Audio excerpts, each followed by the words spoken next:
अयोध्या में राम मंदिर चढ़ावा चोरी के बाद मचे हो हल्ला के बीच श्री राम जन्मभूमि तीर्थ क्षेत्र ट्रस्ट की अहम बैठक संपन्न हो गई है। करीब 3 घंटे चली इस बैठक में कई अहम फैसले लिए गए। चंपत राय के इस्तीफे के बाद retired Indian forest service officer Krishna Mohan को कार्यवाहक महासचिव बनाया गया है। आज ट्रस्ट ने कई वायरल दावों की पोल भी खोली। जिन चीजों को लेकर सोशल मीडिया पर दावा था कि चोरों ने चुरा ली, लेकिन ट्रस्ट ने देश के सामने रखकर झूठ का पर्दाफाश कर दिया। अब आपको ग्राफिक्स के जरिए दिखाते हैं कि बैठक के बाद राम मंदिर ट्रस्ट के कोषाध्यक्ष गोविंद देव गिरी ने क्या कुछ कहा। गोविंद देव गिरी ने कहा कि हम राम मंदिर में हुई चढ़ावा चोरी से आहत हैं। चंपत राय और अनिल मिश्रा का इस्तीफा मंजूर हो गया है, क्योंकि ट्रस्ट के संविधान में है कि त्यागपत्र देते ही इसे स्वीकार माना जाता है। अब चंपत राय की जगह कृष्ण मोहन ट्रस्ट का काम देखेंगे। गोविंद देव गिरी ने साफ किया कि दान में मिली 2800 वस्तुएं सुरक्षित हैं।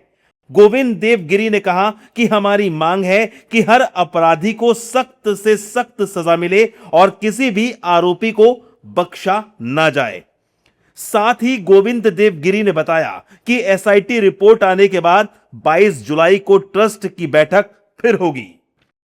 अत्यंत बड़े संघर्ष के पश्चात, अनगिनत बलिदानों के पश्चात बना।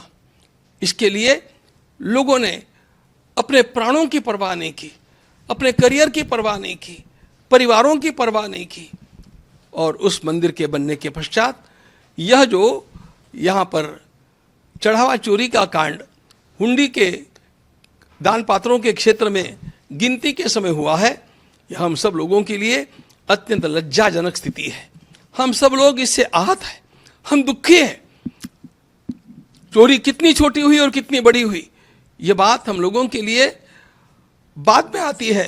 पहले इस प्रकार का वातावरण यहाँ पर हुआ, इसी से हम आहत हैं। इस न्यास के बने हुए कॉन्स्टिट्यूशन संविधान के अनुसार त्यागपत्र देते ही वह स्वीकृत माना जाता है, और इसलिए हम लोगों के पास अन्य कोई चारा ही नहीं था। अंतरिम महामंत्री के रूप में मेरे साथ विराजमान श्रीमान कृष्ण मोहन जी को सौंपा गया है। वे अपने साथ कुछ साथियों को स्वयं चुन करके और उनके साथ मिलकर के इस काम का निष्पादन करेंगे। हम लोगों का भी आग्रह है कि इस प्रकार के जो अपराधी हैं उनको पकड़ा जाए, और भी कोई छिपे अपराधी होंगे उनको खोजा जाए, और उनको अपराध का दंड जैसा मिलना चाहिए वैसा मिलना ही चाहिए, इसके हम आग्रही हैं। 2800 वस्तुओं का रजिस्टर हम लोगों के पास उपलब्ध है और वे सारी वस्तुएं सुरक्षित हैं। फिर 22 तारीख को हम मिल रहे हैं, उस तक हम लोगों का और भी एक महत्वपूर्ण पड़ाव पूरा हुआ होगा।